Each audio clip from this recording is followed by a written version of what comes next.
what's up? It's Crystal here with Broke Plant Eater.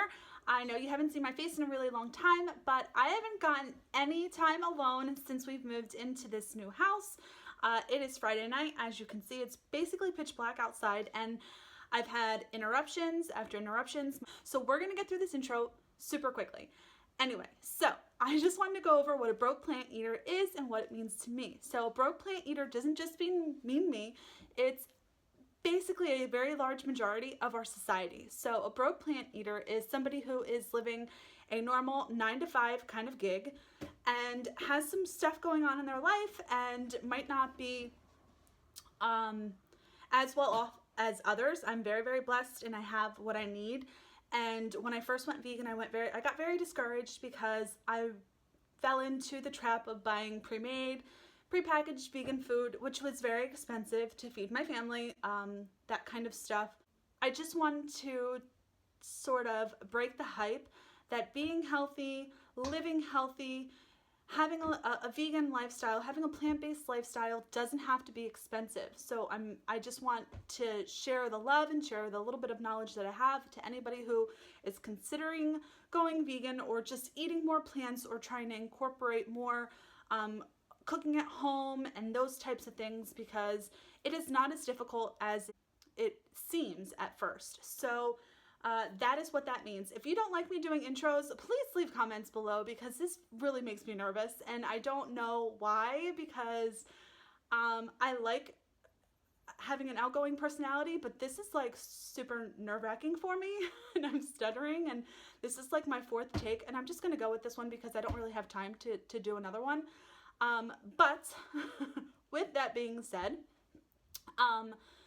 let me know below in the comments if you just want to hear my voice, if you just want me to type over words, whatever, because I do all of my filming, my editing, and typing of recipes on my phone, because that is what I have, and that is what works for me right now. I'm still finding my niche. I'm still new. I love every single one of my subscribers that I have, and I just think it's awesome that you're following somebody who you might not know that just wants to share the love of vegan food with you. So with that being said, today we are going to be making our tofu ricotta. It is delicious. It does not taste like tofu. It's pretty friggin' cheap to make, and a little bit goes a long way, which is awesome.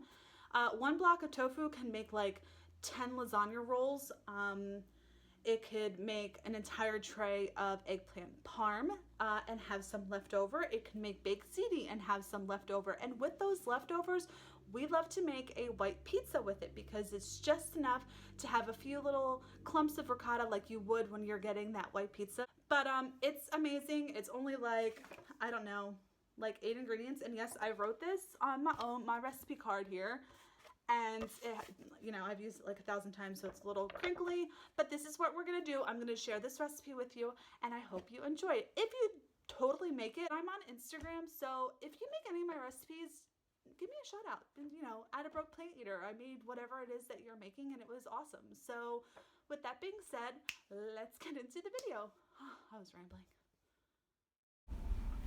All right, so you're going to get a small food processor or whatever food processor you have, and you're going to throw in half a cup of raw cashews, 2 cloves of garlic, that's 1.5 tablespoons of lemon juice, 2 tablespoons of olive oil, and you're going to just want to mix that up. I find it works better in my mini food processor than it does the big one, because you don't have to soak the cashews when you're doing this. And about halfway through, you're just going to scrape that down and get it back to blending. You want it to almost be like a garlic paste, not watery, not runny, not too chunky, because you will be able to taste it if it is chunky, but it should be almost like a paste, like how it is here. So to this, you're going to add half a block of drained tofu. I just happened to cube this up because I was going to use it for something else and decided not to. So you don't have to cube it up. Normally, I just crumble it up like half of the block in here at a time and just blend it halfway through, scrape it down, throw in your other half, and just kind of continuously do that. This doesn't have to be completely smooth because those cashews have been smoothed out, that garlic has been smoothed out. So you just want it to have that ricotta consistency, which does not have a smooth cheese consistency. So keep that in mind. So once you've reached the consistency that you've wanted, it's totally optional, but I have a bowl of about 2 handfuls of chopped spinach. You don't have to add spinach if you don't want, but we like spinach in this house, and I tend to add it to basically anything that I can. And I just throw it all into a large mixing bowl so that I can add in my seasonings, which happens to be a tablespoon of nutritional yeast, half a teaspoon of basil, half a teaspoon of oregano, and half a teaspoon of salt. You can add some thyme. I don't recommend doing an Italian blend of the seasonings because the Italian blend tends to have garlic in it, and you already have enough garlic in here, trust me.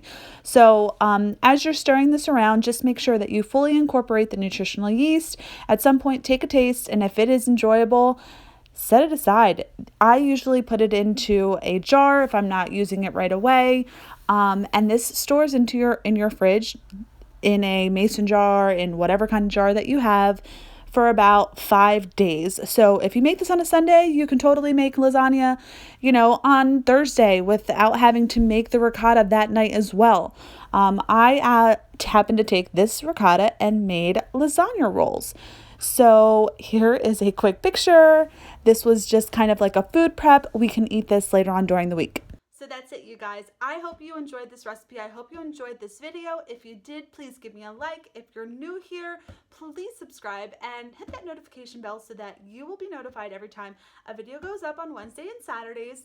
Our next video, I'm crossing my fingers, will actually be Scott doing the video because we reached 1,000 followers on Instagram and he didn't think I was going to do it as quickly as I did, but I did. And so now he has to do my next video and he's going to be making chocolate chip cookies, y'all. They are absolutely amazing. I don't know what he does. He puts his foot in it because let me tell you, they are amazing.